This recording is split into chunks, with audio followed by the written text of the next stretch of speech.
Yeah, because I've been through it. Hindi siya biro. It's a horrible experience. Susunod! Move on na tayo sa next nating topic. Which is sex! O, diba? Ayan na!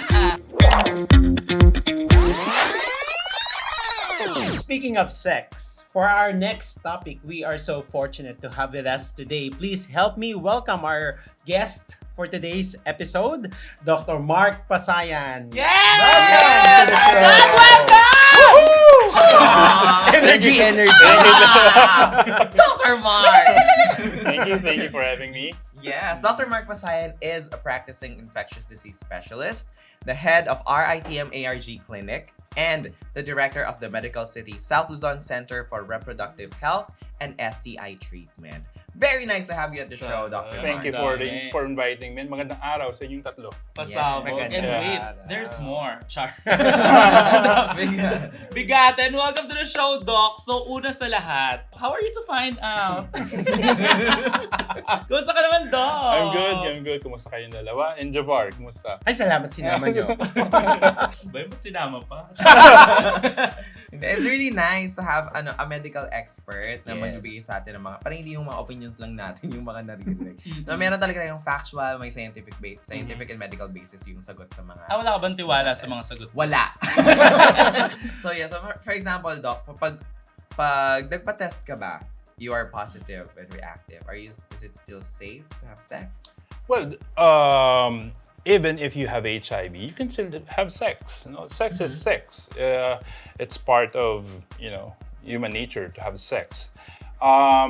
However, if you are HIV positive at hindi ka pa nagagamot at hindi ka pa undetectable yung viral load mo, you need to take special precautions to prevent transmission ng HIV.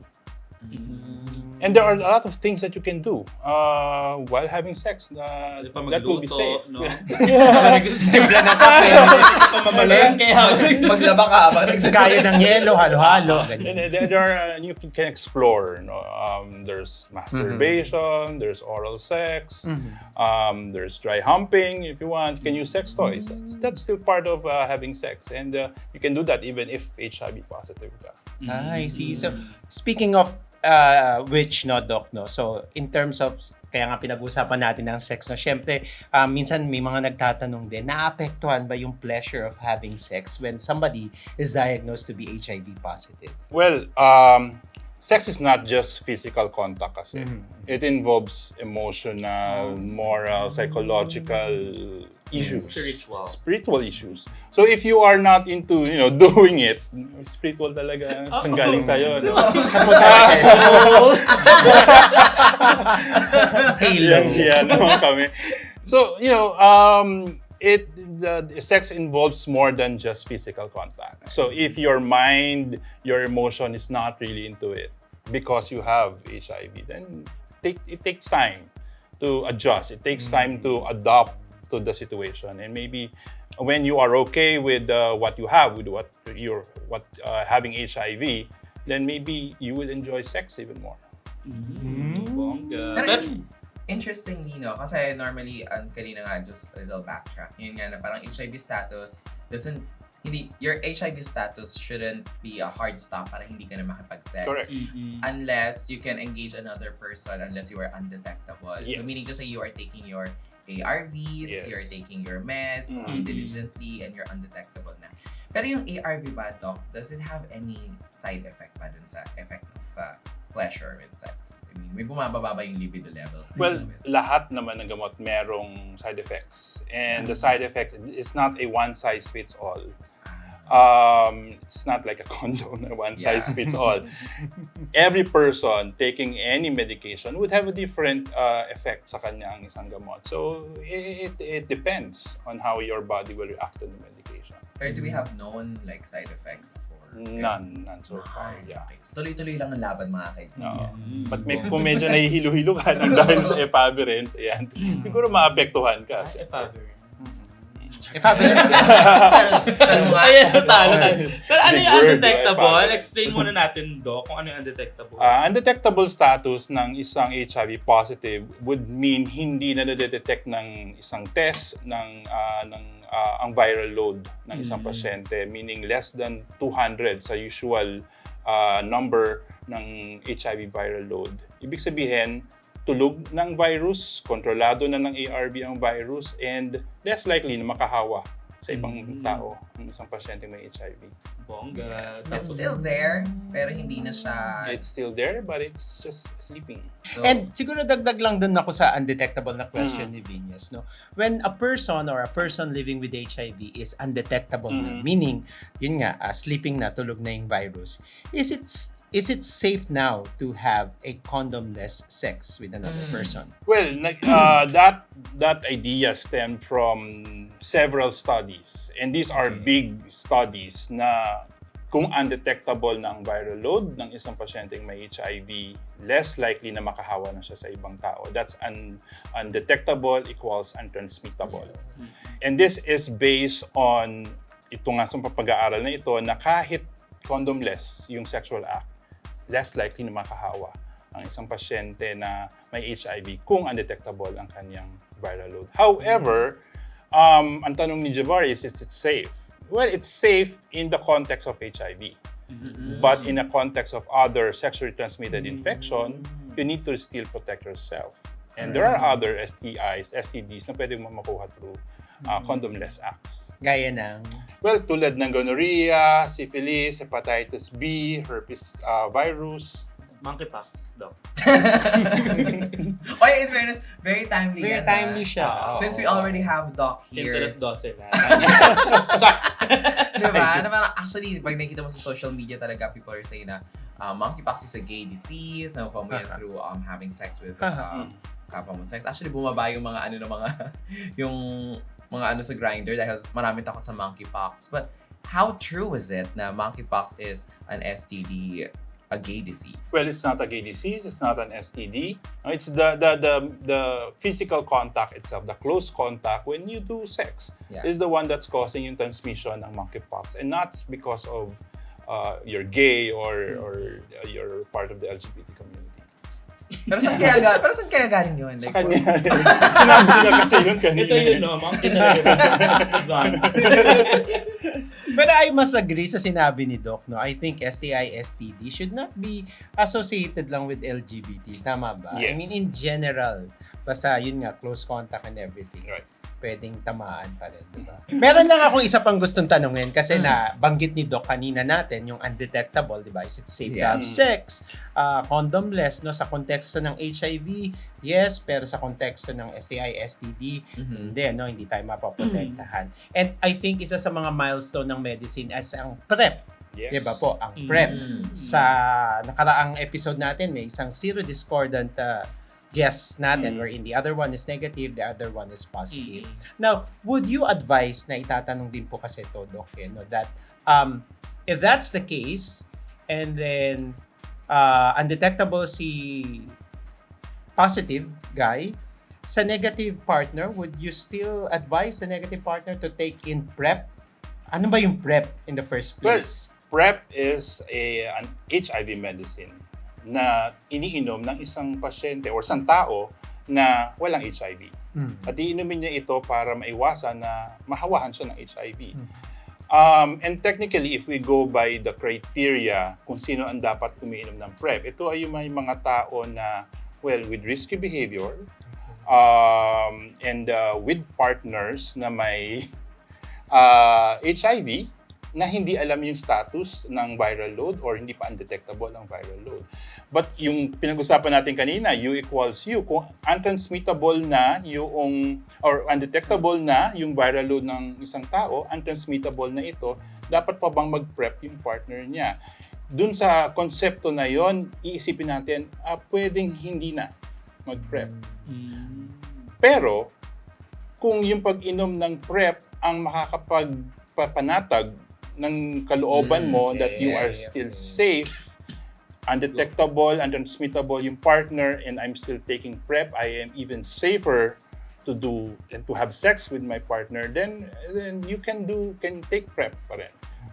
Plus, it is also recommended na mag-take pa rin ng PrEP. Undetectable nga yung partner mo but you're still engaging sex with other people, then you still need to have sex. Patingin nyo sa again, it's a decision ng couple. It's your decision whether you want to take PrEP or not pa rin. If that will make you feel safer, then why not? Parang combination din, no? Maganda. Yes. That's good to know. Yeah, and since nandito na rin si Doc, I also want to ask, meron ba mga health risks and may mga side effects ba yung PrEP? You need to still have your regular check ng kidney, and you need to take PrEP regularly to, get hold of that effectivity as a protection. Pero Doc, may narinig ako, yung 211. Yes. I-explain mo naman yun. Narinig ko lang yun.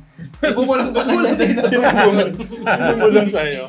Well, 211, ito yung isang konsepto ng pag-inom ng PrEP na applicable sa mga MSM, men who have sex with men. And this is event-driven or on-demand. Meaning kung hindi naman regular yung engagement mo, yung booking, kung at planado mo naman ang iyong activities, then you can take your event-driven PrEP. Meaning, you take 2 tablets at least 2 hours before engaging in any sexual contact. And then take 1 tablet 24 hours after, and take another tablet after 48 hours. So 2, 1, 1. And that's for one event. Now, if in the subsequent days, meron pa rin, tuloy-tuloy pa rin ang booking, tuloy-tuloy yung pa rin inumin ang PrEP. So, 1, 1, 1, 1 na siya throughout. Okay, because ideally, the PrEP is taken every day. Yes. Actually, may tanong pa nga si Vinas. Pero before that, I'd like to ask lang din, kung meron bang mga side effects yung PrEP? Well, lahat naman ng gamot, we need to be very careful for the possible side effects. For PrEP, before you can take PrEP or you are prescribed with PrEP, kailangan ma-check yung hepatitis B status mo, kailangan din ma-check yung HIV status mo, and kailangan ma-check ang iyong creatinine or yung kidney function. Yung Facebook status to, kailangan din i-check. Ay, tama yung post niya today. Tama. Pwede. Depende kung gusto mo i-block or hindi. Yes. Kasi may mga like for example, for me, may mga supplements kasi na tinitake, yung mga pampapayat, plus mga MX3. pre-workout, MX3, Pixie Dust. Check lang. Pero yung mga kasi na parang baka it's too heavy on the kidneys or too heavy on the liver. Well, you need to consult your doctor and you need to tell your doctor kung ano yung mga supplements, ano yung extra medications na tinitake mo na pwedeng mag-interact with PrEP. Ano yung question? May tanong ka pa. Ayun, Doc, yung PrEP ba tsaka ARV, pares lang yun? As in? There are both HIV medicine. Yung ARV lang na iniinom ng mga pasyente na may HIV contains 3 medications. Ang PrEP, 2 lang. Okay. So parang mas matapang talaga yung ARV kasi nga meron ka ng virus sa katawan. Yes. So the PrEP is the pre-exposure prophylaxis. So just before. So yung ARV, Doc, pwede siyang inumin ng mga walang HIV para ma-prevent, gano'n? Pwede siya, actually initially pwedeng gamitin na ARV ang PrEP, but what we are using now is the much safer, less side effect na medication as prophylaxis. So 2 medication is effective as prophylaxis. You don't need 3. Bongga. Thank you, Doc. Thank you. Oh my God, in fairness. So, thank you so much for your very wonderful insights, Doc Mark. And love makes the world go round. Yes. And sex makes me want to go next round. Ikaw, wala ka entry din. Wala Hintay ko ang wala. Mga misis! My God, parang ayoko pang umalis kasi ang dami kong natutunan dito. But before we end, mag-rewind muna tayo sa mga napagtsikahan natin today. Dami natin natutunan, sis. Sa Yes. True. Simulan natin doon sa first guest natin kanina, which is Bonin and Jem.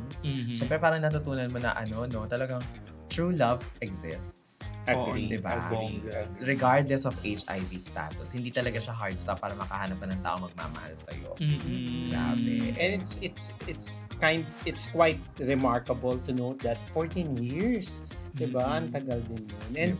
And love goes beyond the status. It should not be really a definition of the love between two individuals. Diba? Ang bongga. Sa 14 years, no, hindi talaga na-transmit din yung virus. Ibig sabihin, talagang Effective.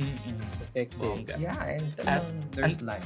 Undetectable equals Untransmittable. divine. Very, very important. Yes, yes. Yes. Ano pa ikaw? Ano pa natutunan? Actually, wala na. Bumaba yung energy ka. Yung 211, di ba, sa prep. yeah, One sa prep. Yes. So, We've had Doc Mark to explain din na talagang yung mga medical, kasi hindi tayo, usually may marami kang mga nababasa lang or mga chika-chika lang sa True. Maganda yung meron ka talagang Resource. scientific and more medical Kinembot. kinembot sa mga bagay-bagay. so yung 211, di ba, na pag hindi regular ang booking, sabi ko nito, Booking. natawa ako sa booking. Parang, Tumitang boses. parang flight lang eh. Parang hotel booking. So, ayun, pag di tuloy-tuloy, kung minsanan lang, pwede kang mag 2 hours before then. Tapos 24 hours, then One for for 48 hours. Na prep, ayun. PrEP, yes. Pre-exposure prophylaxis. And of course, for all interested people who wants to get PrEP, we will flash it. More information, more details on where you can get PrEP is being Dito. flashed on your Sa screen. mukha. Hanapin nyo na lang sa Ito mga screen. Who's Oo. flashed in the screen. Naku, ang dami talaga natin na pag-usapan. Pero wala na naman tayong time.